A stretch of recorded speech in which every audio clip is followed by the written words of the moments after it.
पिछले एक सप्ताह से जिस सवाल का जवाब खोजा जा रहा था, आज वो हल होता हुआ नज़र आ रहा है।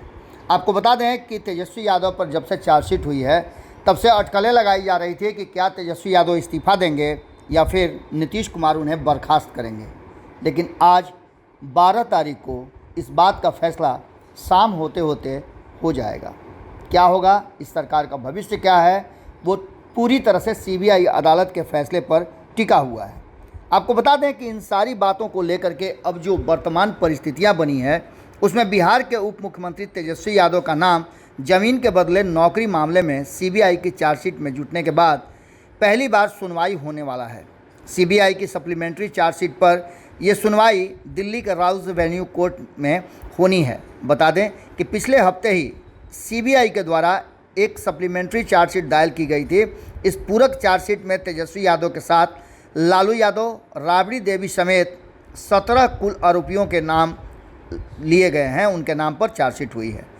ये बातें कही जा रही थी कि कोर्ट में आज की सुनवाई के बाद लालू परिवार की मुश्किलें बढ़ सकती हैं।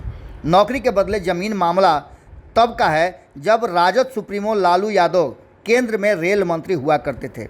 2009 तक का ये मामला कहीं ना कहीं अब उनका साये की तरफ पीछा कर रहा है। आरोप है कि रेल मंत्री के पद पर रहते हुए लालू यादव के द्वारा गैर कानूनी तरीके से कुछ लोगों को नौकरियां दी गई और इसके बदले में उनकी प्रॉपर्टी रजिस्ट्री कराई गई लालू प्रसाद के परिवार के सदस्यों के नाम पर।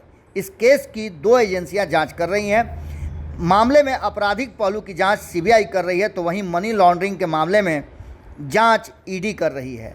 इन सारे मामलों को लेकर के चर्चाएं ज़बरदस्त चल रही थी और चार्जशीट के बाद जब तेजस्वी यादव विदेश से वापस आए, चूँकि चार्जशीट जब हुआ था तब वो विदेश में थे, तो उन्होंने साफ तरीके से कहा कि अब तक जितनी बार जांचें हुई हैं कुछ भी नहीं निकला है और इस तरह से सिर्फ और सिर्फ हमें बदनाम करने की साजिश कर रही है लोग। उप मुख्यमंत्री तेजस्वी यादव ने जब वापस आए तो उन्हें स्पष्ट करना पड़ा। उन्होंने कहा कि भाजपा झूठ बोलने की फैक्ट्री है, होलसेलर व डिस्ट्रीब्यूटर है। विधानमंडल परिषद में संवाददाताओं से बातचीत करते हुए 2 दिन पहले ही उन्होंने अपनी बात रखी है।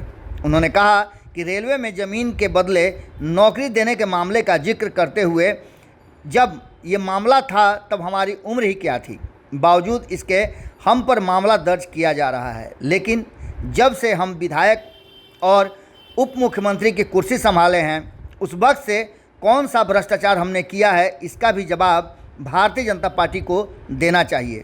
भाजपा वॉशिंग मशीन है जिसका वॉशिंग पाउडर खत्म हो गया है, अब जनता ताला लगाएगी। तेजस्वी ने कहा कि शिक्षकों के मामले में भी मुख्यमंत्री खुद पूरे मामले को देख रहे हैं।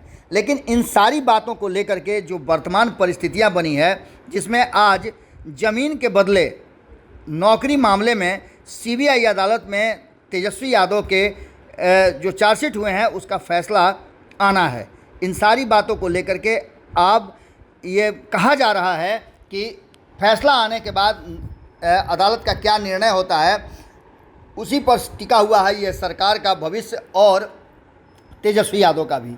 देखना दिलचस्प होगा कि आखिर क्या कुछ निकल करके सामने आता है, क्योंकि सीबीआई के साथ साथ ईडी ने भी एक बड़ी जो कहा जा रहा है कि फाइल सामने रखी है, जांच रिपोर्ट सामने रखी है, जिसमें कई तरह के तथ्य सामने आए हैं।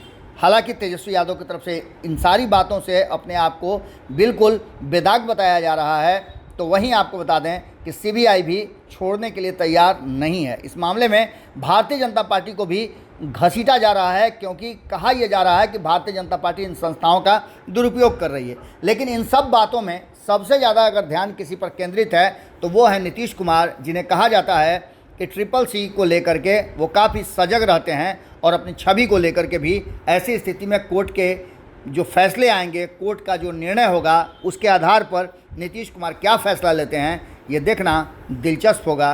क्या तेजस्वी यादव का इस्तीफ़ा होगा या फिर नीतीश कुमार उन्हें बर्खास्त करेंगे, या इन दोनों बातों से अलग तेजस्वी यादव जैसा कह रहे हैं कि ऐसा कुछ भी नहीं होने वाला है, वो सच है। जुड़े रहिएगा, हमारी पूरी नज़र इस पर बनी हुई है। यदि आप हमसे जुड़ना चाहते हैं, हमसे बात करना चाहते हैं, अपनी बातों को रखना चाहते हैं, तो आप हमारे नीचे दिए गए नंबर पे संपर्क कर सकते हैं, व्हाट्सएप कर सकते हैं और हमारे लाइव सेशन के अलावे अन्य सेगमेंट में जुड़ सकते हैं। बहुत बहुत धन्यवाद। अगर ये वीडियो पसंद आई और वह बिहार के राजनीति और बिहारियत से सरोकार रखेनी तो सब्सक्राइब बटन दबा के चैनल के सब्सक्राइब कर ली। ओजे एगो घंटी बा, ओकरा बटन दबा देला से कुल सटीक और मारक खबर रुआ मुफ्त में मिल जाई। अगर रुआ पत्रकारिता के हमनी के नया प्रयोग में सहयोग कर चाहतानी तो ज्वाइन बटन दबा दी। पेटीएम नंबर नोट कर ली 9386816700। धन्यवाद।